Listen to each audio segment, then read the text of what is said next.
안녕하세요. 네, 드디어 2018년 첫 수업이 시작됐네요.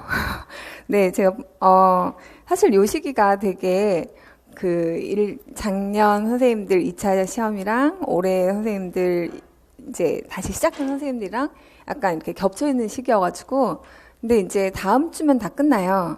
그래서 그냥 계속 되게 지쳐 있어요. 프리스쿨 할 때도 제가 동영상을 잘 안 보는데 얼굴을 봤더니 너무 다시 찍고 싶더라고요. 근데 그냥 맨날 막 이렇게 막 힘든 상태에서 그러고 딱 2차 끝나고 바로 개강해가지고 5일을 우리가 프리스쿨을 했고요.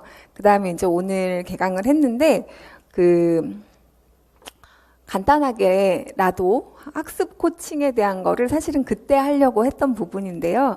선생님들이랑 같이 시작을 하려고 네, 오늘 제가 간단히 소개를 드릴 거고요. 그리고 이거는 그 다음 시간에도 또 이어서 할 거고요. 그래서 한 3번 정도에 걸쳐서 학습 코칭에 대한 부분들을 그러니까 1월에 뭘 점검해야 하는지 선생님들이 그리고 어떤 것들에 대해서 지금 시간 관리라든가 이제 구체적인 내용들을 다 할 건데 그게 매번 이제 상담에서 얘기하는 게 다 똑같아요. 처음에 얘기하는 거는. 그래서 한꺼번에 좀 말씀을 드리고 그리고 처음 준비하시는 선생님들도 계실 거고 그 다음에 다시 재수를 하시는 선생님들도 계실 텐데 그 선생님들한테 되게 이렇게 딱 처음에 꼭 이렇게 드리고 싶은 얘기들을 제가 조금 정리를 했어요. 공부를 해가지고. 자, 그래서 시행착오 없이 한 해를 공부해서 안전하게 합격하자. 이게 이제 제가 항상 얘기하는 넘사벽이 되어야 한다라고 하는 부분인데요. 그러니까 이게 어느 정도까지 가야 이게 넘사벽일까라고 하면 제가 생각하는 넘사벽은 70점 이상. 80점 만점에 70점 이상 정도 되면 이거는 이제 넘사벽이죠. 그래서 한 70, 한 3, 4점 정도 맞고 실기나 수업 실현 잘하시면 보통 각 지역별로 다 수석을 하세요. 그러니까 70점만 넘고 실기들 안전하게. 그 다음에 올해는 수업 실현을, 그러니까 올해 이제 수업 실현 변별도를 한번 보고요. 그래서 작년만큼 혹은 그거보다 조금 더 하게 되면 상반기 수업에서 수업 실현을 하려고요. 그러니까 지도안 쓰는 거 하고, 그러니까 조금 부족하더라고요. 지도안 봐드리는 시간이 좀 부족하고, 그래서 2차 해서 수업 실현하는 데는 사실 별 문제가 없었는데, 지도안 봐드릴 시간이 되게 부족해서, 지도안은, 교과서 반 때 미리 해야 되겠다라는 생각을 일단 작년에 좀 했고요. 그리고, 지도안에서 점수 차이가 좀 있었어요. 그래서 올해도 그 정도 차이가 나면, 그러면 이제 제가 변별도를 합격하시고 나면 선생님들이 이제 쫙 와서 얘기도 해주시고 다양한 채널로 이제 합격 특강도 해주시고 수기도 쓰시고 이제 이렇게 하겠죠. 그래서 선생님들이 또 궁금한 것들 물어볼 수 있는 자리를 또 마련을 할게요. 그래서 일단은 안전하게가 굉장히 중요해요. 이게 안전하게 그냥 될 만큼 정도 합격하는 거 말고요. 안전한 점수를 받으시는 거를 우리가 목표로 생각을 했을 때 일단 자, 프리스쿨을 들으시는 분들은 익숙하실 거예요. 이 선생님의 이름은 밈이에요. 어저께 그러니까 내 이름은 밈인데 이제 그 노래 생각나가지고 이 미미쌤이라고 이름을 정했거든요. 근데 어저께 캔디 타령이 나왔대요. 서울 2차 시험에. 근데 이제 캔디 타령은 교과서에 이렇게 한 칸 요 정도 이렇게 나와 있어요. 그러니까 거의 안 나와 있다고 보는 곡이거든요. 근데 그걸 어떻게 하는지 한번 보자. 갈 때까지 가본 거죠. 그래서 캔디 타령, 그러니까 내 이름은 캔디, 막 이제 선생님들이 호기를 그렇게 쓰셨대요. 오늘 아침에 어제 이제 하루 종일 수업 실현 이제 하느라고 서울 선생님들한테 계속 문자가 오는데 다 눈물 엉엉 막 이렇게 오길래 이제 오면서 선생님들 몇 분 통화를 했거든요. 근데 내 이름은 캔디. 너무 외로웠어요. 이런 이제 멘트를 많이 날려주셨다고 하더라고요. 그러니까 후기 같은 거에. 그래서 일단 이 미미쌤이 주인공이고요. 캔디는 올해 등장인물로 등장시키려고요. 아이들이 이제 있거든요. 왜 제가 이제 이런 캐릭터를 좀 쓰려고 하냐면 올해는 선생님들이 논술하고 서술문항, 특히 논술문항이 약간 현장 적용형으로 나오는데 그 부분에 되게 약하신 것 같아요. 그리고 그래서 이제 이게 과연 어느 대목에 어떤 교육 과정과 어울러서 현장형으로 이렇게 녹아날 수 있을까 하는 거를 해서 제가 지난번에 프리스쿨에서 보셨듯이 교장 선생님도 나올 거고 이분은 이제 2009년도 선생님 이번 저기 제 이름은 미미쌤이에요. 그래서 예비교사예요. 2019년 예비교사. 그래서 어떻게 하면 이제 넘사벽으로 합격을 할 수 있을까가 이제 고민인 딱 그 시점이죠. 그래서 약간 이제 그러니까 제가 이제 공부법을 연구를 하면서 작년이랑 이걸 좀 연구하면서 약간 자기랑 동일시되거나 아니면 상황 자체가 굉장히 기억의 어떤 맥락을 잡아주면 장기 기억으로 넘어가는 게 굉장히 좋다라고 해서 약간 이제 어떤 상황들 어떤 시츄에이션을 정확하게 좀 주려고 이제 요런 어떤 맥락적인 그 상황들로 약간 옮겨가서 수업을 이제 진행을 하려고 계획을 했고요. 그래서 이제 교장 선생님이 나오죠. 근데 이분은 이제 선배 선생님이에요. 그래서 몇 가지 가장 중요한 조언을 해드릴게요. 그러면서 가장 핵심적인 주제를 중심으로 이야기를 해보려고 하는데 이제 이게 몇 주에 걸쳐서 저랑 같이 얘기할 주제들이에요. 그러니까 간단하게 이제 앞에 수업하기 전에 우리가 이렇게 좀 마음을 다지는 의미로 말씀을 드리려고 하고요. 일단 처음에 자기를 아는 거. 근데 이게 두 가지의 알미예요. 하나는 믿는 거고 하나는 진짜 아는 거예요. 뭐냐면 그러니까 여러분들이 아는 것과 믿는 것은 사실 다르잖아요. 근데 뭐 성경에는 믿음이 뭐라고 얘기를 하냐면 보이지 않는 보이는 뭐죠? 뭐의 실상이에요? 보이지 않는 것들의 실상이죠. 그러니까 무슨 얘기냐면 안 보이는데 어쨌건 그건 실상이 있어요. 우리의 믿음 속에서. 그래서 그 믿음이라고 하는 어떤 것이 굉장히 긍정적인 상일수록 선생님들이 그러니까 이게 굉장히 공부가 힘들거든요. 그래서 이제 그거를 유지시켜 나가는 데 있어서 내가 딱 그리는 상이 있어야 돼요. 내 선생님의 모습은 이렇게 되어 있을 거야. 2019년도에 그 선생님으로 그거에 대한 믿음이 흔들리면 그러면 이거를 지탱하기가 되게 힘들어요. 근데 그건 믿음이죠. 근데 스스로 알기는 이건 굉장히 객관적인 거예요. 무슨 얘기냐면 내가 지금 얼마나 알고 있는지를 아는 거. 근데 내가 얼마나 알고 있냐라고 하면 일단 올해 처음 공부하신 선생님들은 거의 몰라요. 근데 거의 모르는 걸 알아야 돼요. 그리고 이제 더 중요한 이 알기의 메타인지라고 하는 부분으로 이제 우리가 얘기를 할 건데 이게 진짜 중요한 거는 다시 공부하는 선생님들이에요. 그 출발점이 내가 아는 거와 모르는 거를 정확하게 구별하지 못하면 그러면 더 나아갈 수가 없어요.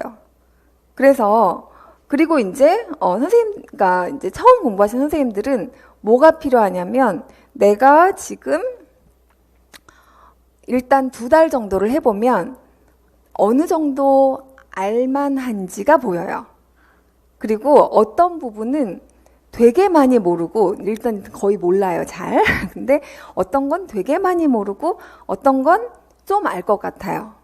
근데 그거를 선생님 이제 제가 여기서 여러 가지 그 시행착오들이 있어요. 자기를 잘 못 판단하는. 그래서 사람들이 다들 자기를 평균 이상이라고 한대요. 그 어떤 학습력에 있어서. 그러니까 평균 이상이라고 생각하면 이제 그 책에 제가 이제 어떤 책 몇 개를 이렇게 쭉 같이 공부하면서 정리를 했는데 도대체 평균은 누구인가요? 라고 물어봐요. 그러니까 뭐냐면 그리고 이제 여러 가지 오류들이 있어요. 화장실 가시면 저도 약간 깜짝 놀랐거든요. 화장실 가시면 이렇게 첫 번째 화장실 잘 안 가고 두 번째부터 가지 않으세요? 왜? 첫 번째는 사람들이 많이 썼으니까 좀 지저분할 것 같은 느낌이 있는 거예요. 근데 정작 조사를 해봤더니 첫 번째 화장실이 제일 깨끗하대요. 무슨 얘기냐면 사람들이 머릿속에 이미 그냥 이럴 것이다 라고 생각하는 그런 것들이 있어요. 근데 그런 것들도 사실은 그러니까 사실과 다른 거예요. 그러니까 안다라고 하는 거는 팩트를 그대로 받아들이는 거거든요. 근데 팩트를 알려면 굉장히 또 이제 제가 조금 이따 소개드릴 부분이 있는데 그 EBS에서 공부를 잘하는 학생과 못하는 학생을 이렇게 검사를 해본 거예요. 그랬더니 단어를 몇 개를 주고 근데 단어를 몇 개를 해서 맞추는 거, 단어인가 숫자인가 뭐 그 맞추는 개수는 별 차이가 없었대요. 공부 잘하는 학생이랑 못하는 학생이랑. 근데 내가 몇 개 정도 맞출 것 같냐 그거를 보고, 그랬더니 공부를 잘하는 학생들은 내가 몇 개 맞출 거라고 하는 그 추정치랑 거의 같은 정도로 맞췄는데, 공부를 못하는 학생들은 엄청 차이가 나게 해놓는 거예요. 무슨 얘기냐면 그게 이제 메타인지인데, 자기를 잘 알고 어디에서부터 이거를 정립을 해야 되는지, 이거를 정확하게 파악하는 게 사실은 공부하는 데 있어서 굉장히 중요한 부분이에요. 그래서 자기를 믿는다는 것과, 그러니까 이거는 이제 약간 어떤 누가 믿어주는 것도 되게 중요하고요. 그리고 자기가 스스로 믿는 것도 되게 중요해요. 그래서 어떤 사람이 어떤 일을 이루어내는 과정을 보면 사실은 그게 믿어주는 사람이 있고 그 다음에 스스로 믿는 그 두 개가 같이 굴러가야 돼요. 제가 이제 수업을 여기 이제 또 뭐 어떤 게 소개되냐면, 나중에 권위자가 주는 어떤 그 믿음이 있어요. 권위자의 말에 따라서 어떤 믿음이 있는데, 이제 합격하신 선생님, 그동안 굉장히 많은 선생님들이 합격을 하셨잖아요. 근데 나는 되게 못할 것 같아는, 이제 저는 그냥 이렇게 얘기를 하면서 제가 그냥 진짜 믿는 대로만 얘기를 했죠. 그 선생님을 이제 보통 1년 정도 이렇게 보면 보이잖아요. 장점들이. 그래서 선생님은 정말 학교에 꼭 필요하신 분이고 정말 공부를 하시면 합격을 할 것 같아요 라고 제가 얘기를 했었나 봐요. 근데 저는 이제 그거를 그런 식의 얘기들을 이렇게 지나가고 나중에 합격하신 다음에 사실은 제가 안 하려고 했는데 포기를 할까 생각을 하고 있었는데, 내가 정말 학교에 필요한 사람이라고 얘기를 해주는 누군가가 있어서, 선생님이 있어서 이거를 계속 했다. 근데 제가 이제 선생님들을 이렇게 1년 쭉 보게 되면 3가지 이제 장점들이 있어요. 우리가 이제 시험을 3가지로 보잖아요. 필기를 보고, 그 다음에 실기를 보고, 그 다음에 면접하고 수업 실현을 봐요. 근데 어떤 선생님은 1년 동안 장점을 별로 발견하지 못하다가 수업 실현할 때 완전 이렇게 발견을 하는 경우도 있고요. 어떤 경우는 선생님들 피아노를 치시거나 노래를 한번 이렇게 하게 될 그런 것들을 보면, 또는 이제 실기 그런 것들을 이렇게 선생님들이 계속 모니터링을 해주세요. 그러니까 이제 전국 모의고사처럼 이렇게 모의고사를 실기를 보거든요. 그러면 이렇게 보면 굉장히 실기를 잘하시는 거예요. 거기에서 점수가 되게 높다는 건 사실 다 어느 정도 준비가 되어 있는 선생님들 사이에서 높은 거거든요. 그러면, 그러니까 우리가 이제 시험이라고 하는 건 경쟁 시험이잖아요. 경쟁력을 보게 되는 거거든요. 근데 어떤 선생님은 공부하는 거에 있어서 굉장히 성실해요. 그러면 바로 점수가 안 나와도 그 꾸준함이라고 하는 게 굉장히 중요한 시험이거든요, 이게. 그래서 그 꾸준함을 보면 이 선생님은 처음에는 조금 성장이 이만큼 정도 느려도 그 뒤에 얼마만큼 가속도를 낼 건지가 보여요. 근데 이제 선생님들은 본인께 잘 안 보이나 봐요. 그래서 제가 옆에서 선생님은 요만큼 했지만 요만큼 어떤 부분에 부족한 부분이 있어도 이게 워낙 크기 때문에 이걸로 이만큼이 다 커버가 될 거예요 하는 부분을 말씀을 드려요. 그리고 사실 예전 같은 경우는 특히나 실기가 약하신 선생님들 같은 경우 2차 시험이 3차까지 있었을 때는 2차 시험에서 완전 뒤집혔어요. 하나 20점 정도 차이가 나요. 그러니까 2차 시험에서의 변별도가. 그러니까 20점 정도 차이가 나면 그냥 2차 시험을 잘 보면 3차 시험은 3차가 지금 보는 2차였는데 그냥 웬만한 건 다 커버가 되는 거죠. 실기를 아무리 못해도 괜찮아요 라고 얘기했어요. 근데 지금은 아무리 못해도 괜찮은 정도는 아니고요. 공부를 잘 하시면, 시험을 잘 보시면, 그러니까 뭐냐면 이 3가지가 다 뒤집을 수 있는 정도의, 그러니까 어느 한 가지를 되게 잘하시는 선생님은 그거를 되게 최대한 극대화해드리는 걸 도와드려야 되고, 나머지들은 충분히 그래도 붙을 수 있을 정도까지, 그러니까 최대한 올릴 수 있는 데까지 올리는 거예요. 그렇게 해서 이 점수가 합산해서 점수가 되는 거지, 이게 어느 하나로 결정나는 시험이 아닌 거거든요. 근데 이제 1차는 통과를 해야 그 다음 기회가 있어요. 자, 그래서 1차는 무조건 이제 통과를 하기 위한 우리가 학습법에 대한 얘기를 이제 코칭에 대한 얘기를 안 할 수가 없는 거죠. 시작하는 부분에 있어서. 근데 아까 이제 자기를 안다라고 얘기했을 때 이렇게 스스로가 굉장히 장점이 있음에도 불구하고 그걸 모르는 선생님들이 계세요. 근데 선생님들이 이제 학교 가서 하실 일이 그거예요. 그걸 모르는 애들한테 그걸 찾아주는 일을 해주셔야 되는 거죠. 그러니까 선생님들은 저도 이제 계속 오랫동안 봤으니까 보이는 거예요. 객관적으로. 근데 객관적으로 제가 보는 것과 선생님들이 스스로를 객관적으로 보는 거, 그러니까 어떻게 하면 이걸 본인을 객관적으로 볼 수 있을까 하는 부분을 먼저 한번 이제 이 여러 가지 사람들이 했던 시행착오들을 이렇게 보면서 이제 스스로를 정확하게 판단할 수 있는 걸 만들어야 돼요.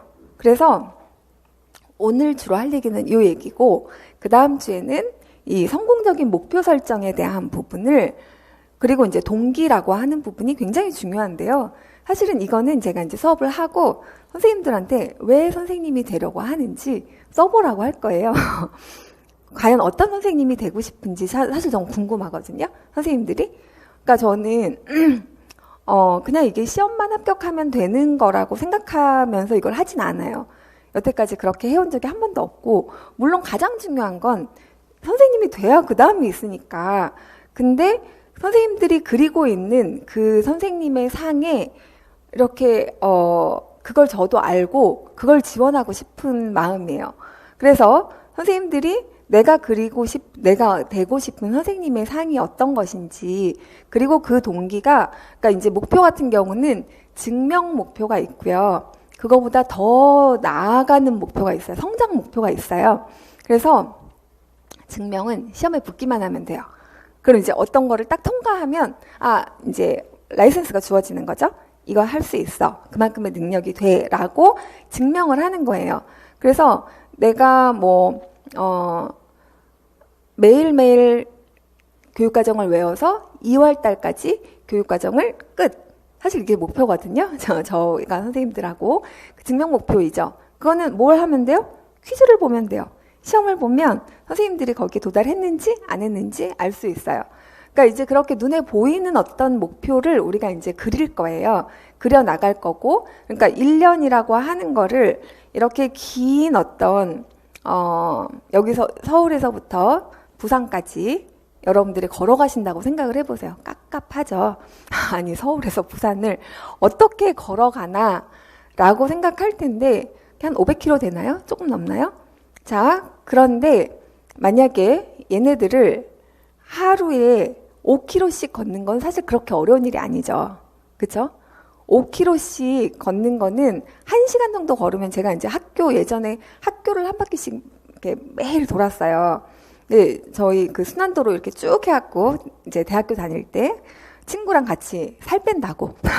제가 지금은 살 빼는 게 별로 걱정이 아니고 먹어도 잘 안 쪄요. 나이 들어가지고. 그래서 근데 예전에는 막 이렇게 통통했어요. 그때 사진 보셨죠? 그쵸? 어릴 때는 통통했어요, 대학교 때는. 그래서 제 친구는 좀 더 통통했어요. 그래서 이제 그 친구가 돌자. 그래가지고 매일 도는데 저희 학교 한 바퀴를 돌면 4.5km 정도가 나와요. 그럼 이제 딱 1시간이에요. 그러면 이제 순환도로를 이제 뛰는 거죠. 뛰었다가 걷다가 뭐 하는데 괜히 급한 마음 먹고 뛸 필요가 없어요. 어차피 지쳐서 그 다음에는 하면서 이제 천천히 가다 보면 그냥 빠른 속도로, 웬만한 속도로 걸은 것보다 어떨 때는 더 못해요. 마음이 급하니까 막 빨리 빼겠다고 막 이렇게 뛰었다가 그 다음에는 이제 숨이 차니까 그냥 이걸 못 뛰고 그 다음에는 야야야 너 먼저 가. 아니면 그냥 좀 천천히 가자 뭐 해가지고 같이 이렇게 걷다가, 그러고 나면 이게 결국에는 비슷하게 되는 거예요. 그냥 빠른 걸음으로 걸었을 때 딱 이제 한 55분 정도가 나와요. 그러면 이제 5km를 걷는데 우리가 보통 빠른 걸음으로 걸으면 1시간, 조금 느리게 걸으면 1시간 반. 자, 이렇게 해서 100일을 걸으면 자, 부산에 도착합니다. 무슨 얘기냐면 이제 우리가 목표를 정해놓고 가겠지만 목표가 너무 멀리 있어요. 지금에서 보기에는. 그러니까 300일 정도의 시간이 있나요? 300일 좀 넘게 있죠. 네. 300일이 조금 넘게의 시간에 지금 이제 새 책 사오셔가지고 아직 커버도 안 뜯으셨는데 자, 이만해요. 책이 이만해요. 자, 이만한 책을 이렇게 넘기다 보면 이제 부산 가는 느낌이죠. 걸어서 부산 가는 느낌이라고요. 그 책을 이렇게 처음에 넘길 때는. 근데 이게 꾸준히 하루에 할 만큼의 분량으로 나누어 놓고 보면 그냥 300일 뒤를 생각하지 마세요. 그냥 하루에 하기로 한 것만 열심히 걸으세요. 그러면 그날 5km 걷고 그 다음날 5km 걷고 그 다음 5km 걸으면 거기 가 있는 거예요. 그런 식으로 일단은 여러분들이 이 학습 코칭에서 굉장히 중요한 부분은 뭐냐면 할 수 있을 만한 목표로 우리가 나누는 건데 이제 처음 공부하신 선생님과 다시 공부하는 선생님들의 목표는 달라요. 그래서 처음 공부하는 선생님은 메타인지를 그렇게 많이 쓸 필요가 없어요. 처음에는 그냥 받아들이는 쪽에 그러니까 온전히 그냥 스폰지처럼 확확 흡수만 하면 되거든요. 그리고 한 번 돈 다음에 그때 그리고 매 수업 끝날 때 메타인지를 작동시키는 시간이 있어요. 그래서 뭐냐면 이 공부법에서 굉장히 중요한 건 내가 쓸 수 있는 것만 내가 안다고 주장해라 인 거예요. 그래서 퀴즈가 너무 중요해요. 퀴즈를 볼 거고 모의 테스트를 볼 건데 나는 다 머릿속에 들은 거기 때문에 안다고 생각하지만 쓰라고 해서 막상 못 쓰면 그거는 모르는 거예요. 그거가 아까 스스로 안다라고 하는 것을 어떻게 판단할 거냐. 객관적인 테스트를 통해서만 판단할 수 있다는 거예요. 자기 기분으로 판단하면 안 되고 또 어떤 선생님은 굉장히 잘 하는데 그러니까 쓴 걸 보면 잘 하는데 못 한대요. 스스로. 그러니까 이거는 이제 약간 이 감정적으로 자기를 아는 것과 이성적으로 자기를 아는 것이 틀려요. 그래서 정확하게 이성적으로 감정적으로 아는 거가 굉장히 중요하고 그 다음에 세 번째 기억력의 전략이 있어요. 선생님들이 맨날 하시는 말씀이 돌아서면 까먹어요. 돌아서면 까먹어요. 자, 이거를 어떻게 하면 돌아서도 기억에 남게 할 것인가. 이거는 굉장히 전략적인 부분이에요. 아주 실제적인 전략이 있어요. 그래서 저도 이제 그걸 계속 여러 가지로 공부를 하면서 일단 이제 제가 수업에서 기억에 최대한 많이 남게 해드리는 방법을 저는 연구를 해서 여러분들한테 어떤 맥락화를 해드릴 거고 그 다음에 분류, 범주화를 통해서 도식화를 해드릴 거고 그 다음에는 이미지화 해드릴 거예요. 이것들이 시각적으로 이렇게 쫙 이거 뭐 있고 뭐 있고 뭐 있고 뭐 있고 이런 식으로 뭐 하나에 대해서 떠올릴 때 뭘 떠올려야 되는지가 어떤 스토리텔링 안에 녹아있게 이제 만들려고 해요. 그래서 이거를 이렇게 스펙트럼을 쫙 펼쳐놓고 나면 그 전체 그림이 이렇게 보이게. 그리고 이제 다시 새롭게 공부하시는 선생님들은 그거가 요만큼만 보이면 안 되고 세부 가닥가닥가닥 해서 보여야 돼요. 이제 이게 레이어가 다르거든요. 그래서 다른 식의 어떤 맞춤형 스터디가 필요했고, 그래서 이제 테누토하고 아체를 이제 생각을 한 거거든요. 그래서, 그런 어떤 자리 잡음, 그러니까 파일이 막 엉켜 있는 거하고 자리가 잘 잡혀 있는 거하고 굉장히 달라요. 근데 여기에 굉장히 많은 스킬들이 있어요. 그래서 요거는 이제 기억력의 어떤 전략, 그러니까 많이 기억을 하고 싶잖아요. 그쵸? 그러니까 이제 그걸 뭐라 그래요? 원주율 3.14까지 우린 기억하죠. 근데 그 뒤에 숫자가 계속 나온대요. 그거를 만 단위까지 기억하는 사람들이 있대요. 그럼 여러분들 되게 이상하잖아요. 도대체 그 사람들은 어떻게 그거를 만 단위까지 기억을 하나. 어떻게 보면 약간 이건 단순 기억인데. 근데 그런 식의 어떤 미국에서는 그런 기억력 약간 콘테스트? 약간 이런 식의 그런 게 있는데 훈련에 의해서 어느 만큼 좋아질 수 있는지에 대한 것들을 쫙 이렇게 약간 데이터를 가지고 여러분들이랑 얘기를 하려고 하고 우리는 그런 숫자를 외우는 그런 건 아니지만 외워야 될 게 많아요. 그러니까 양이 많아요. 깊이보다도 일단 공부를 해보신 분은 알겠지만 양이 굉장히 많아서 그리고 일단 시험을 딱 보고 나잖아요. 그럼 반은 날아가요. 이게 그러니까 그래서 1차 끝난 지가 얼마 되지도 않았는데 제가 이제 수업 시연 뭐 이런 거 얘기하면서 뭘 물어봤는데 하나도 기억이 안 난다는 거예요.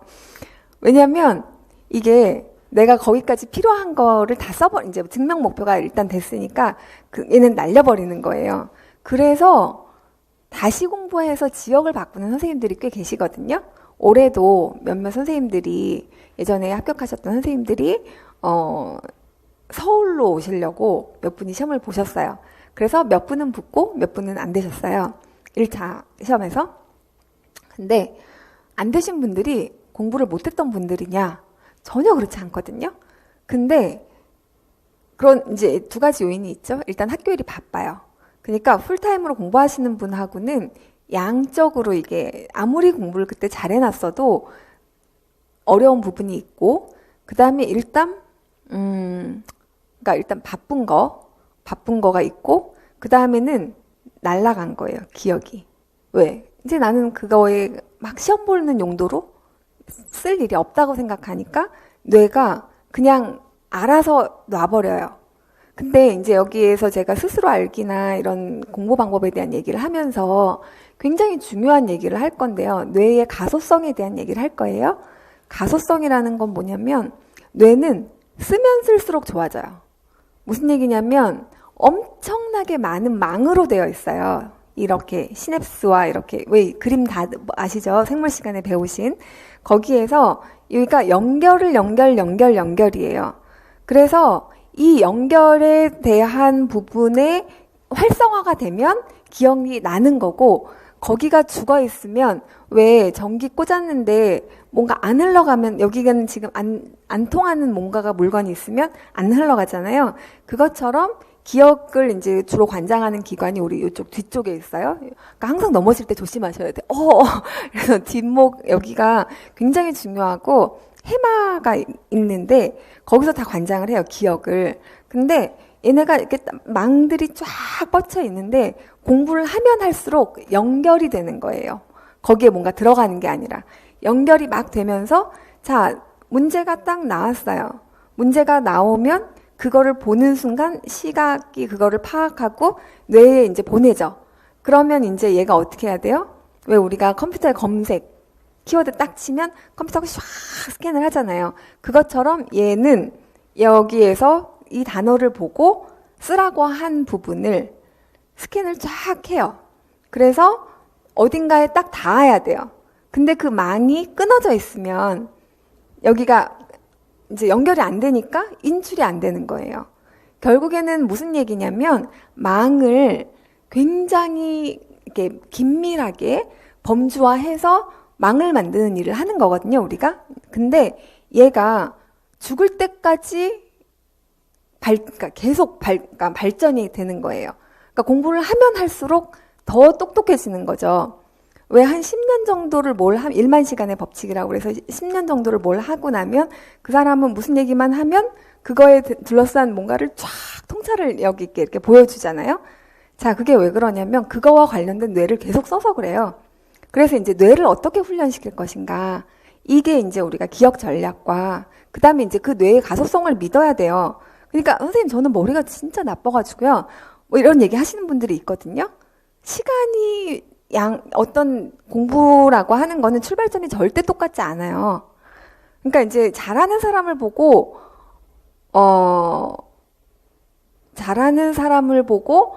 나는 안 되나 봐 이렇게 생각하시면 안 돼요. 뭐냐면 공부라고 하는 거는 그런 뇌의 가소성에 의해서 어떤 사람은 굉장히 훈련이 잘 돼 있는 뇌가 있고요. 그동안에 나는 뇌를 이런 공부 쪽으로는 별로 안 썼고 악기하는 거에만 주어라고 썼어요. 그래서 그 부분에 있어서는 굉장히 전문가적인 여기에 상태에 올라와 있지만 그 다른 분야에서는 이게 뭔가 촉진이 안 돼 있는 상태예요. 그러니까 활성화가 안 돼 있는 상태예요. 그거를 이제 우리가 활성화를 시키려면 시간이 걸리겠죠. 그래서 저는 조금 학습 능력이 다른 사람 제가 이 시험을 과연 할 수 있을까요? 라고 얘기하시는 분들은 그만큼 그거를 다시 돌리는데 시간을 되게 많이 쓰셔야 돼요. 근데 안 되지 않는다는 얘기예요. 그게 이제 뇌의 가소성의 원리이거든요. 그래서 어떻게 하면 얘를 더 빨리 연동시킬 수 있을까? 그거에 대한 방법은 제가 도와드릴 수 있는 부분이 있어요. 확실히 있고, 근데 여러분들이 하셔야 되는 몫이 있어요. 여러분들은 하루에 5km씩 걸으셔야 돼요. 꾸준히, 그러니까 정해진 시간을 선생님들의 공부로 자기 걸로 만드는 시간을 무조건 가지셔야 돼요. 강의만 듣는 그거는 그냥 지나가는 거예요. 지나가는데 구조화를 어떻게 하는구나 이렇게 들으면서 얘기를 할 수 있죠. 근데 강의를 들으면서 제가 계속 여러분들한테 묻기도 하고 뭘 쓰라고도 할 거고, 그러니까 가만히 놔두면서 TV 시청하듯이 강의를 보시면 안 돼요. 그거는 굉장히 뭐라고 해야 될까요? 뇌를 많이 안 쓰는 방법이에요. 그래서 그냥 어떤 선생님은 강의를 정말 있는 대로 다 들으시는 선생님도 봤어요. 예전에. 모든 강의를 다 섭렵하고 계시고 어떻게 이렇게 다 들으실지 모르겠는데, 그런다고 결과가 좋은 게 아니에요. 본인 공부하는 시간을 반드시 많이 확보하셔야 돼요. 그래서 강의는 사실 전 최소화하고 싶으나 첫 해 공부하시는 선생님들은 어쩔 수 없이 풀컬이에요. 풀컬이 제가 얘기했죠. 풀컬이 탄다고 한대요. 저희 재수하는 조카한테 물어봤더니 그냥 주어진 강의들을, 그러니까 가장 필요하다고 하는 1년의 이제 강의들을 쭉 듣는 걸 커리를 탄다고 한대요. 그래서 전 처음에 무슨 칼의 종류인 줄 알았어요. 이모 누구누구 풀커리를 탔는데 어쩌고 이렇게 얘기를 하길래 무슨 카레인가 했더니, 그러니까 이제 그래서 이제 처음에는 몰라가지고 안 물어보고 찾아봤어요. 그랬더니 저 같은 사람이 또 있는 거예요. 그래가지고 거기 풀커리란 그러니까 이제 이 10대들이랑 대화를 하려면 그래서 처음 공부하시는 선생님들은 어쩔 수 없이 풀컬인데, 그러니까 본인이 만약에 이제 상담을 하셔야 돼요. 그래서 1, 2월에. 청음 같은 경우는 나는 선생님은 그냥 3단계나 4단계 때 연습 오시면 돼요. 라고 하시는 분들은 여름에 시작하시면 돼요. 그러니까 이제 그거는 종류에 따라서 약간 실기는 개인차가 워낙 크기 때문에 다 달라요. 근데 이론은 그냥 똑같아요. 공부를 많이 하셨던 분이나 안 하셨던 분이나 처음 시작할 때는 똑같아요. 근데 다시 공부하시는 선생님은 꼭 상담을 하셔야 돼요. 그러니까 정확하게 자기 판단을, 자기가 보는 것과 제가 보는 것과 이거를 같이 맞춰서 다시 프로그래밍을 해야 돼요. 그래서 대부분 이제 아첼반은 어떻게 진행할 거냐면 기출문제를 본인이 스스로 분석해서 푸는 방법으로 스터디를 할 거예요. 그러면 문제가 있고 그 문제와 관련 문제를 쫙 읊어야 되고, 그 문제가 나오기까지 히스토리를 쫙 읊어야 되고, 그러고 나면 이 문제의 주제가 어떤 식으로 변형돼서 나오는지가 쫙 보이겠죠? 그 다음에 넥스트를 상상하셔야 돼요. 내가 이 문제를 낸다면 여기를 이렇게 건드려 보겠다. 그러니까 뭐냐면 머리를 쓰는 공부를 하셔야 돼요. 그러니까 머리를 계속 굉장히 많이 창의적으로 해서 자기 거가 완전히 이제 자리를 잡을 수 있는 공부를 하셔야, 그게 이제 아첼반에 이제 다시 공부하신 선생님들은 그렇게 재구조화를 하되 빈 부분을 찾는 거를 하면서 같이 병행을 하셔야 되는 거고, 주 선생님들은 그냥 지치지 말고 이거를 매번 최대한 많이 따라가자. 수업의 70%씩만 따라가시면 어느 정도는 성공적인데, 상반기는. 근데 이제 뒤로 갈수록 그 양이 더 많아져야 되겠죠. 그래서 시험을 계속 볼 거예요. 시험의 중요성은 제가 이따가 기억력 하면서도 얘기할 거고 굉장히 여러 번 얘기할 건데, 절대로 그냥 책을 반복해서 읽는 거는 가장 나쁜 방법이에요. 아주 안 좋은 방법이고요. 그게 아니라 내 뇌를 이렇게 생각을 하게 해서 건드린 다음에 거기에서 이게 뭔가 충돌이 생기는 거를 할수록 기억이 오래 가요. 그리고 쉽게 얻은 거는 쉽게 날아가요. 어렵게 얻은 거는 어렵게 오래 남아요. 무슨 얘기냐면 선생님들이 여러 매체로 공부를 하셔야 돼요. 그래서 제가 이제 스터디를 하는 이유가 그것 중에 하나인데, 선생님들이 가르쳐 주겠죠. 어떤 입장은 가르쳐 주는 입장일 수 있고, 어떤 입장은 배우는 입장일 수 있잖아요. 근데 배우잖아요? 그리고 이제 같이 똑같이 초수로 공부를 하셔도 어떤 선생님들은 이해가 빠르고, 배경 지식이 다르기 때문에, 거기 어떤 선생님, 이제 제가 국악 선생님들이랑 서양학 선생님이랑 이렇게 섞을 거거든요. 그러면 그렇게 섞이면, 경험치가 다르니까 수업을 들었을 때 이해도가 다르고 그 이해도가 다른 만큼 누구한테 얘기를 해줘요. 그러면 그 얘기를 하는 과정에서 뭐가 생기냐면 스스로 충돌이 되는 부분을 발견해요. 어디까지는 말을 하고 있는데 어디 이상은 말을 못한다. 그럼 이제 그 나머지를 혼자 가서 커버하셔야 되는 거고, 들은 사람은 웬만큼 또 이해를 해요. 그래서 이 협동, 뒤에가 이제 손잡고 같이의 효과라고, 제가 협동학습이나 스터디라고 하는 부분이, 그 학습에 있어서 사회적인 어떤 그 컨택을 통해서 이루어지는 거, 그 다음에 감정 조절. 이거 엄청 중요하거든요. 그래서 제가 두 가지를 강조해요. 처음에 1, 2월 달에 공부하실 때는. 이거 두 가지 중에 하나만 망가지면 시험 망하는 거다. 하나는 체력. 또 하나는 멘탈. 이 둘 중에 이 어느 게 더 중요해요 라고 얘기할 수 없을 만큼, 근데 멘탈을 잡아가는데 스터디가 또는 스터디 멤버들과 또는 한 명이면 돼요. 사실은 한 명만 감정적으로 또는 그 이 어떤 학습적인 부분에 있어서 딱 스터디도 그런 면에서 굉장히 좋거든요. 근데 보통 좋은 파트너를 만나서 하신 선생님들이 혼자 막 한 선생님들보다 합격률이 훨씬 좋고요. 그리고 평생 동료예요. 그분들은 지금 예전에 그렇게 스터디 하셨던 선생님들이 다 평생 동료로 그냥 만나서 항상 연구 같이 하고 학습자로 나누고 그렇게 지내시거든요.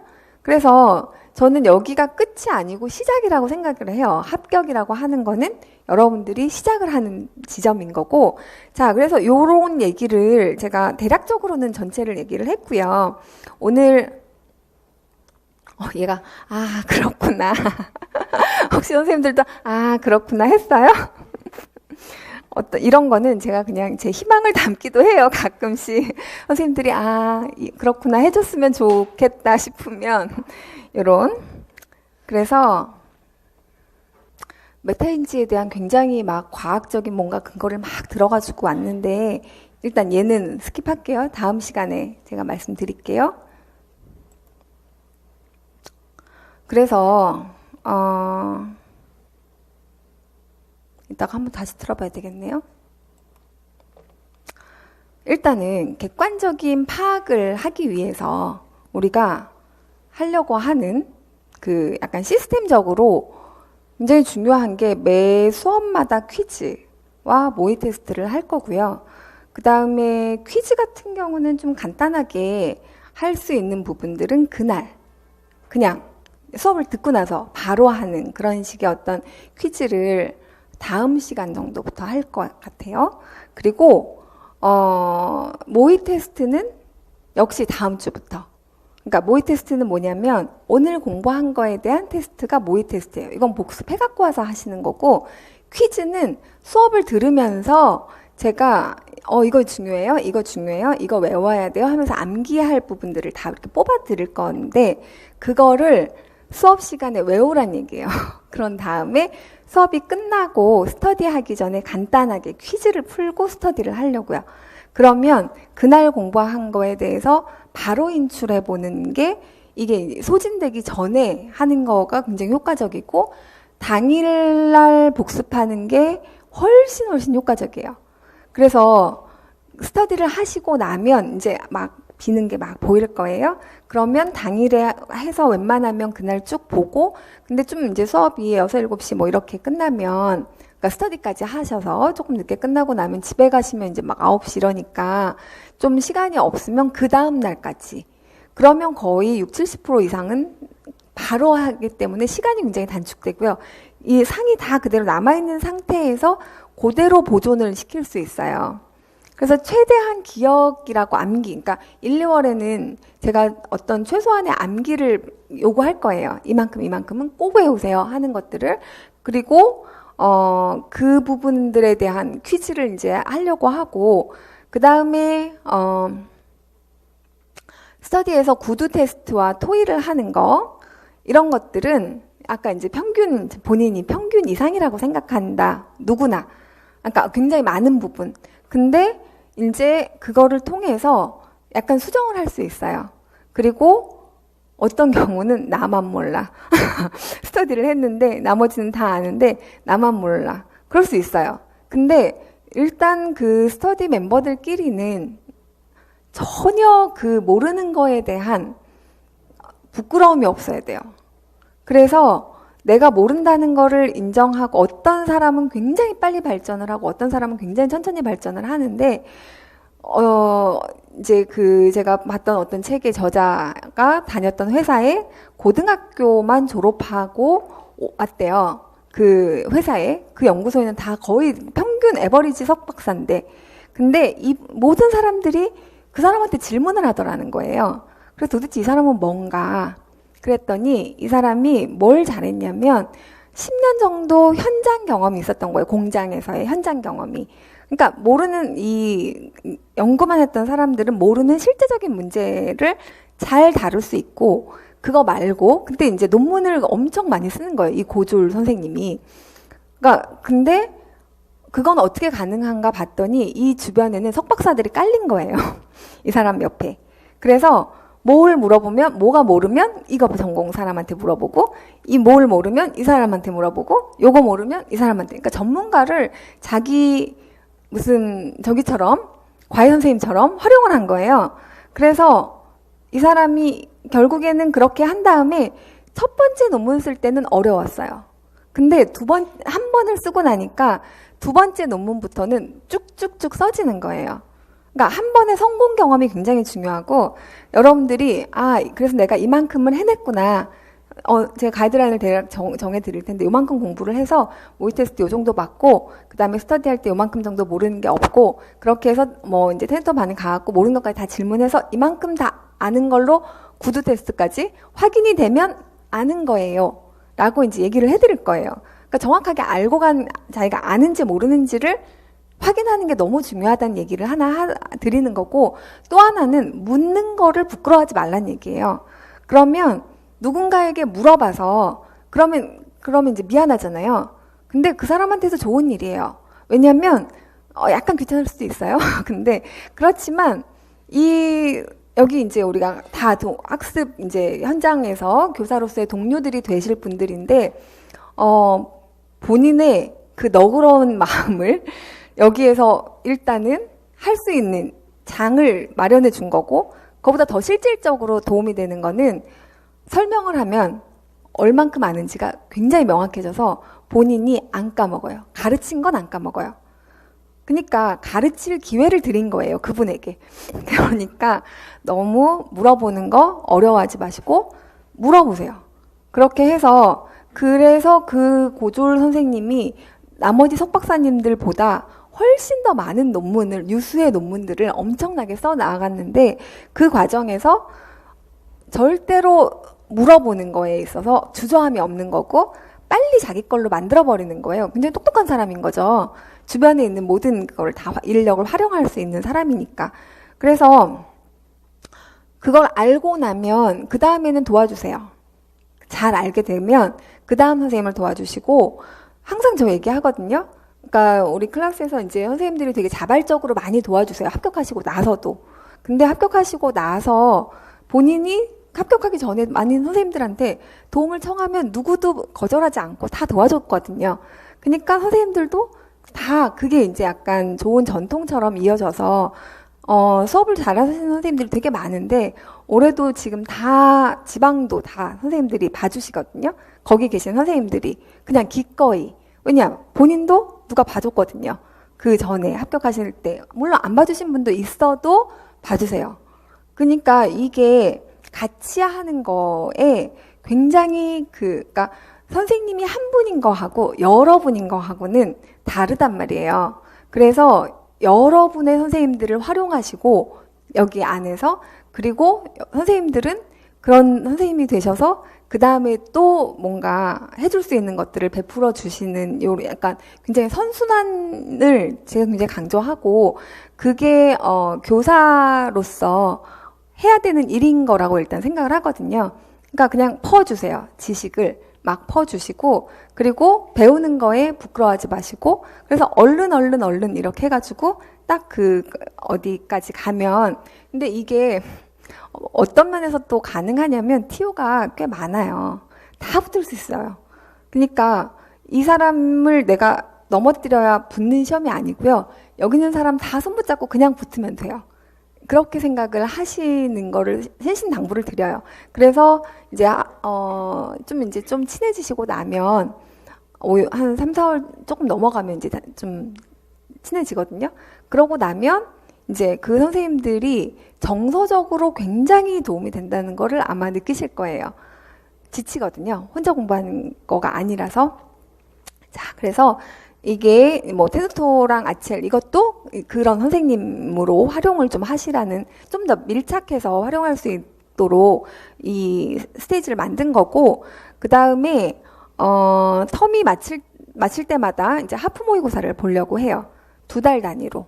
자, 2달 단위로 하프 모의고사를 보면 처음 공부하시는 선생님들은 좀 황당할 수 있어요. 그냥 할 수 있는 만큼만 하시면 되고요. 이거는 다시 공부하는 선생님들을 위한 더 상반기는. 근데 이제 하반기가 되면 비슷해져요. 그래서 그때는 네. 근데 이걸 하는 이유는 아까 메타인지 얘기했잖아요. 메타인지를 제대로 검증하려면 문제를 써서 어떻게 푸는지를 봐야 그 선생님이 제대로 알고 있는지를 정확하게 쓸 수 있는 것과 못하는 거가 뭔지를 일단 정확하게 파악을 해드리는 게 되게 중요할 것 같아서 이거는 올해 처음 하는 거예요. 그러니까 이제 아첼하고 테누토는 작년에 처음 했고요. 근데 이제 어떤 면에서 굉장히 긍정적인 그런 효과들이 있어서 요거는 이제 잘 보완을 해서 더 잘 하려고 이제 보완을 한 게 요 하프 모의고사예요.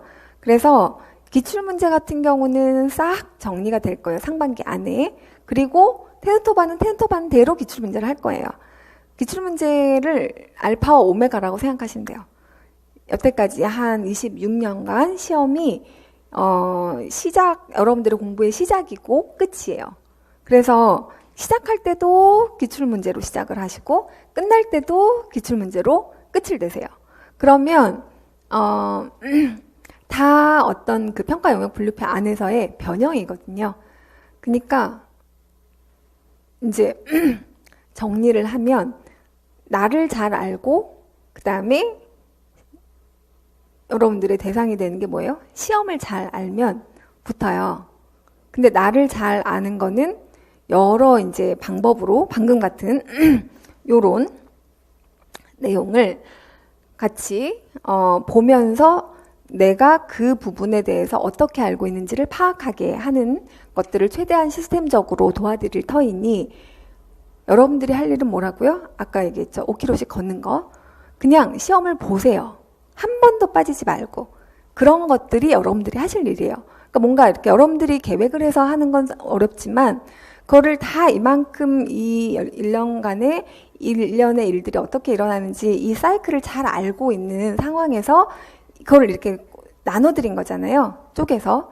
그러면 수업이 이제 막 2개 갈 때도 있고 어떨 땐 3개 갈 때도 있고 이럴 거예요. 그러니까 복습할 시간을 마련을 하셔서 최대한 복습을 다 하면서 따라가기. 약간 이렇게 심플하게 잡으시면 처음 공부하시는 선생님들은 큰 무리가 없을 것 같고 그 다음에 다시 공부하시는 선생님들은 상담을 통해서 일단은 어느 부분들을 특별히 더 보완할 부분이 있는지 1, 2월에는 이제 그 부분을 좀 더 집중적으로 보고 그 다음에 뭘 보셔야 되냐면 기출문제를 완전히 어떤 문제 하나를 하면 몇 년도 문제가 이렇게 쫙 이렇게 뭐 하나 들면 이렇게 쭉 따라 올라오는 거 있잖아요. 뭐가 따라 올라와요? 아무튼 이렇게 쭉 들면 이렇게 쭉 같이 이렇게, 아, 고구마. 네, 제가 고구마를 캐봤거든요. 너무 신기하더라고요. 그러니까 이렇게 슬슬슬슬슬 이렇게, 그 고구마 안 상하게 호미로 이렇게 파다 보면 이렇게 다 하잖아요. 그럼 이렇게 올리면 쓱 올라오는데 한 열 몇 개가 이렇게 줄줄이 따라 올라와요. 그래서 대박이다 막 그러면서 저희 아버님이 농사를 이제 퇴임하시고 지으셔가지고 가서 주말마다는 아니고 가끔 이제 심을 때 그다음에 수확할 때 가서 도와드리고 했는데 그 고구마 올라오듯이 이렇게 쭉 따라 올라와야 돼요. 기출 문제가. 그래서 몇 년도 문제 이렇게 줄줄줄줄 따라오면 그걸 가지고 범주화하는 부분으로 이제 영역별로 자세하게 들어가는 부분을 집중적으로 1, 2월에 아첼반 스터디를 통해서 다룰 거예요. 그래서 다음 3, 4월부터는 이제 그러니까 3, 4월부터 공부하시려고 하시는 선생님들이 꽤 있을 거예요. 이제 난 너무 지쳤어. 쉬어야 돼. 이렇게 생각하시는 분들이라면 쉬되 이렇게 임팩트 있게 확 쉬세요. 한 일주일. 그리고 그렇게 쉰 다음에 공부를 시작하시는 게 그래서 그 안에 1, 2월 안에 어느 정도를 이렇게 한번 쫙 보는 거를 권해드리고 싶어요. 그래서 아예 안 쉬면 안 되고 근데 짧게 아주 짧고 굵게 쉰 다음에 그 다음에는 달릴 차비를 하셔서 그래서 일단은 문제를 통해서 자기 메타인지 정확하게 판단하셔야 돼요. 그러니까 그리고 점수하고 똑같지는 않아요. 어떤 경우는 점수가 더 잘 나오는 경우도 있고요. 어떤 경우는 실력보다 점수가 안 나온 경우도 있어요. 그거를 이제 정확하게 파악하는 게 일단 필요하거든요.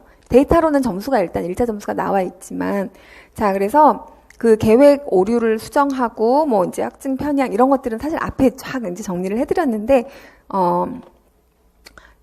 그러니까 요 부분에 대한 요 용어나 이런 것들은 다음 주에 제가 조금 정리를 해드릴게요. 자, 그래서 나를 알고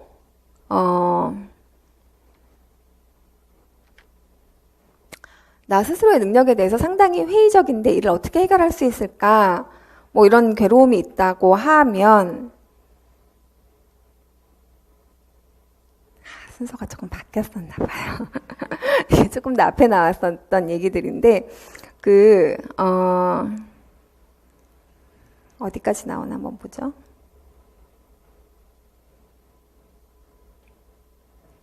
네, 요 얘기로 마무리를 하죠. 이 토드란 아이가 시를 써오라는, 그러니까 굉장히 장난꾸러기에다가 약간 과잉 감정 장애? 뭐 이런 ADHD? 예, 그거인 아이에게 이제 숙제를 내줬는데 시를 써오라고 했는데 시를 너무 좋아하게 된 거예요, 얘가. 그래서 3일 밤을 새워서 썼는데 너무 잘 쓴 거죠. 그랬더니 교사가 F를 줬어요. 이건 얘가 쓴 게 아니다. 근데 엄마가 얘가 쓴 거 맞다. 얘 3일 밤샜다. 막 얘기를 하는데도 어쨌건 교사의 입장에서는 믿을 수 없다. 너무 이게 애의 수준, 얘가 보통 했던 그 행동 과잉 장애 막 이런 애가 어떻게 이런 걸 쓰냐라고 하고 결국 F를 줬대요. 그래서 여기에서 이제 얘가 기대감도 잃어버리고 그 다음에 자기 자존감도 잃어버리고 그러니까 뭔가 자기가 해낼 수 있다라고 하는 믿음도 잃어버리고 그냥 다 잃어버렸어요. 교사가 그렇게 단정함으로써. 그랬는데 이 사람이 이제 나중에 어떻게 되냐면 부모님, 그러니까 이제 그래서 고등학교를 그냥 그만둬요. 그리고 이제 좀 막 이렇게 헤매다가 부모님의 도움으로 결혼을 한 다음에 야간 학교를 다니고 하나씩 올라가 학교를 이렇게 쭉 이제 공부에 저희가 딱 트이고 나서 그래서 결국에는 뭐 하버드 교수가 됐대요. 교육학과. 근데 그 사람이 그렇게 되는 데는 부모님이 완전 믿어준 거예요. 전폭적으로 믿어주는 누군가가 굉장히 중요하고 이 아이는 그러니까 어느 순간 그러니까 교사의 역할이 그런 거예요. 애의 모든 거를 희망과 기대를 그냥 다 꺾어버리는 교사가 될 수도 있는 거고요. 아니 넌 안 돼 뭐 이럴 수 있는 거고 그리고 그러니까 워낙에 안 될 것 같은 아이들에게도 뭔가를 끌어올려서 봐주는 부모님 같은 사랑이 있으면 얘는 결국에는 뭔가 자기 거에 가장 안에 있는 거를 끌어내는 거죠. 그래서 저도 여러분들을 이제 좀 밀착해서 보게 되기 때문에 장점들이 사실 잘 보여요. 선생님들의 굉장히 큰 장점들이 보이고 저는 제가 보는 선생님들의 장점을 막 얘기를 해드리면서 선생님들이 어떤 쪽으로 더 그러니까 개발해야 될 부분은 어떤 거고 물론 부족한 부분도 얘기를 해드릴 거예요. 관찰하면서 그리고 평가 같이 객관적으로 데이터들을 보면서 이런 부분들은 시험이라고 하는 게 일단 우리의 1차 목표, 증명 목표가 있기 때문에 그 목표에 최대한 이제 달려갈 거고 그 목표가 1차 목표이죠. 그래서 거기까지 가겠지만 여러분들이 끝까지 이거를 해내는 거는 스스로 잘 아는 것도 중요하지만 자기에 대한 믿음도 중요하지만 정서적으로 안 흔들리는 것도 되게 중요해서 여러분들이 서로 힘을 주고받을 수 있는 누군가와 같이 그걸 좀 만들어 갔으면 좋겠고 저도 거기에 좀 도움을 드렸으면 그런 식의 어떤 기댈 수 있는 그게 되면 그냥 단지 지식만 이렇게 하는 것보다는 훨씬 더 원하는 모습이에요. 그래서 요렇게 이제 1년을 우리가 좀 이렇게 길게 보고 진행을 할 거고 약간 이제 제가 이걸 너무 자세하게 얘기할 수는 없어서 1시간 정도만 더 아까 설명 뒤에 이제 기억법에 대한 거 특히 기억법에 대한 것들이 일단은 선생님들이 실질적으로 제일 많이 필요할 것 같아요. 그래서 그거 하고 그 다음에 이제 스터디에 대한 부분은 선생님들이 약간 호불호가 조금 나뉠 수 있거든요. 근데 제가 그동안 보았던 장점과 이게 학습의 효과적인 면에서 어떤 식에 있는지 그런 거 조금 얘기를 해서 마무리를 하도록 하겠습니다. 자, 여기까지가 일단은 여러분들에게 학습 그러니까 코칭에 대한 얘기를 해드린 거고요. 그 다음에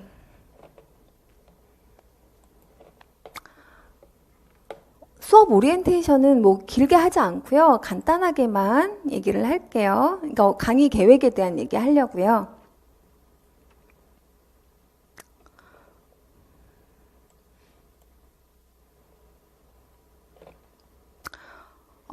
일단 예상 진도랑 모의 테스트 범위예요. 그래서 요거는 그냥 제가 카페에 올려드릴게요. 그냥 여러분들이 뭐 메모는 안 하셔도 될 텐데 기본적으로 3주, 3주, 2주 이렇게 갈 거예요. 3주는 국악을 갈 거고요. 그 다음에 3주는 서양음악을 갈 거고요. 그 다음에 2주는 교육론을 갈 거예요. 그래서 3주 동안에 근데 이제 국악 같은 경우는 2월 달에 교과서반이 시작이 돼요. 그래서 요 1월 달에 이거를 끝내고 바로 교과서반으로 연결을 시켜요. 그거의 기초 지식이라고 생각을 하시면 될 것 같아요. 그래서 여기에서는 선생님들이 일단은 초수 선생님들은 국악을 제가 프리스쿨 해보니까 전혀 모르시더라고요. 예, 그러니까 너무 그 국악의 어떤 전체적인 그림에 대한 것들을 상을 잡기조차 어렵게 생각하시는 분들이 많으셔서 일단은 오늘은 약간 개요적으로 제가 책 그대로 진행하지 않고요. 여러분들이 그리고 이제 이 수업이 초선생님들만 들으시는 게 아니라 다시 공부하시는 선생님도 듣기 때문에 수업이라고 하는 거를 계속 염두에 두면서 이제 얘기를 하려고 해요. 그러니까 이게 수업 상황이다. 그랬을 때 여러분들이 어떤 식으로 이거를 가르칠 건가. 계속 여러분들이 시험을 보는 거 하나가 있고요. 교과 내용학에 대한 부분은 어떻게 가르칠 것인가. 이 두 가지 축을 계속 생각하셔야 돼요. 그래서 사실 심화적인 내용들까지 뭔가 이렇게 제가 설명을 위해서 약간 가는 경우도 있을 거예요. 그래도 외워야 되는 거는 다 이 책 안에서만 정리를 해드릴 거니까 여러분들은 그 책 안에서 일단 국악이 어떤 것이다. 그림을 좀 가지시고 그 다음에 일단 용어를 좀 익숙하게 해두셔야 돼요. 서로 커뮤니케이션을 하려면. 그래서 뭐 토리를 얘기하는데 토리가 뭔지를 모르면 근데 제가 그 기억법과 학습법에서 굉장히 중요한 게 용어예요. 용어의 통일이 되지 않으면 그러면 이게 정확한 인출이 안 돼요. 엉켜요. 근데 다시 이제 공부를 하신 선생님들도 정확하게 자기 말로 그거를 용어를 개념화하지 못하시는 분들이 되게 많아요. 그래서 용어라고 하는 부분들이 일단 통일을 시키는 거를 요 시간에 하면서 정확하게 인출할 수 있도록 그 용어에 대해서 그리고 그거를 어떻게 가르칠 건지에 대해서는 제가 계속 아이디어들을 이제 얘기를 할 거예요. 그 교육과정을 아직 정확하게 다 못 외우는 게 아니라 하나도 못 외우시는 분들이 많이 계시기 때문에 교육과정을 일단 나눠드릴 거고요. 교육과정은 항상 옆에 놓고 수업을 할 거예요. 교육과정에 이런 말이 있고 이런 말이 있고 이제 익숙해져야 되니까 그거를 보면서 수업에 어떻게 적용할까 하는 거를 교과 내용학에 가장 초점으로 생각하고 그리고 이제 외워야 될 분량은 좀 좁혀드릴게요. 그래서 예전에 작년에는 제가 외울 부분을 너무 많이 해드려서 1, 2월 달에 멘붕이라고 하시는 분들이 되게 많았거든요. 그래서 시험에서 그러니까 외울 부분들은 그러니까 모의 테스트와 퀴즈에서 외울 부분들은 좀 좁혀드리고 그 대신 계속 이제 텍스트를 익숙하게 익히셔야 되겠죠. 자, 그 다음에 그래서 국악 통론과 국악 악곡, 그 다음에 국악기 이게 2주 안에 한 번에 안 돼요. 그래서 오늘 요거를 이제 연결해서 할 거지만 앞에 좀 익숙해지기 위한 어떤 과정으로 오늘은 수업을 해야 될 것 같고요. 그 다음에 이제 서양음악사를 나갈 건데 4주차, 그러니까 프리스쿨을 혹시 안 들으신 분들은 지금 다 오늘 중으로 그 아이디를 다 알려주세요. 그래서 그러면 뭐 오늘 또는 내일 정도까지 처리를 하도록 제가 일단 확인을 하고 말씀드릴게요. 그래서 언제 처리가 되는지 보고 프리스쿨은 그냥 열려있게. 그래서 프리스쿨에서 일단 이론 수업을 들으시니까 제가 했던 이론 수업은 다 듣고 오셨으면 좋겠어요. 혹시 안 들으신 분들은 지금 들으신 분들도 계시긴 한데 그 다음에 5주차 때는 서양음악 통론을 할 거고요. 그 다음에 6주차 때는 화성법과 대위법을 할 거고 그럼 이제 선생님들이 하루에 화성법과 대위법을 같이 다 이렇게 생각하시겠죠. 자, 1, 2월 수업은 뭐라고요? 프리뷰예요. 그냥 전체를 한번 쭉 보는 수업이라고 생각하시면 돼요.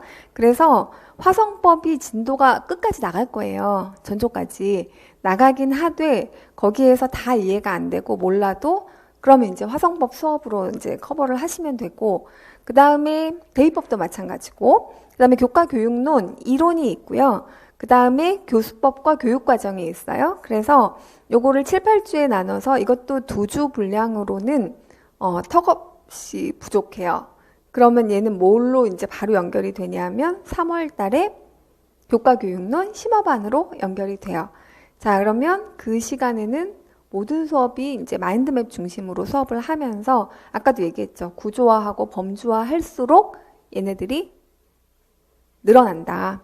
자, 그래서 일단은 8주까지 이렇게 수업 계획을 잡고 있고요. 그 밖에는 제가 수업을 어떻게 진행할지 뭐 이런 부분들은 지난번에 이제 올해 수업에 대한 거 이렇게 프리스쿨에서 쫙 다 말씀드렸어요. 그래서 거기까지는 얘기하지 않고 그냥 뭐 몇 가지 말씀드렸는데 아까도 얘기했듯이 제일 많이 이제 바꾸려고 하는 게 어떤 맥락화 이 이야기가 어떤 식의 맥락에서 나올 수 있는지를 최대한 스토리텔링으로 맥락화 시켜서 그 시간 안에 좀 몰입해서 듣고 그 상황 자체로 이해해서 약간 외워지게 하는 거를 일단 첫 번째 좀 포인트로 두려고 하고 그 다음에 최대한 암기가 되는 수업, 그러니까 수업을 통해서 그래서 제가 막 이거 암기, 그 다음에 요거 용어 막 이렇게 하면 선생님들이 그것들은 좀 이제 수업 안에서 다시 이렇게 얘기를 할 거거든요. 그래서 1, 2월의 가장 핵심 이론이거든요. 핵심은 짚고 가자. 근데 깊이 있게 이해까지는 이제 다 심화 수업으로 넘길 거예요. 교과서 반과 이제 그 심화로 넘길 거고. 그래서 이렇게 전체 지도를 한번 쫙 그려보시면 도움이 많이 될 거라고 일단 생각을 하고 있어요. 그래서 요 정도까지 수업에 대한 오리엔테이션, 간단한 오리엔테이션으로 진행을 하겠고요. 잠시 쉬었다가 수업을 하겠는데요. 수업은 1시간 하고 10분 정도 쉬는 걸로 가이드라인을 정하겠습니다. 근데 제가 조금 필 받으면 길어져서요. 올해는 절대 안 그러려고 지금 생각을 막 이렇게 다잡고 있어요. 오늘도 조금 길어졌어요. 1시간 한 10분 정도 됐네요. 그래서 뭐 좀 많이 길어지면 10분 정도는 길어질 수 있지만 이제 더 길어지지는 않게, 더 길어지면 선생님들이 해주세요. 이렇게 하면 저기 촬영 기사님도 이렇게 해주시면 제가 시계를 다시 딱 보고 거기서 끊도록 할게요. 그래서 짤 때도 수업도 약간 제가 그렇게 구성은 하는데 일단 하다 보면 자꾸 무슨 얘기를 해주고 싶어요.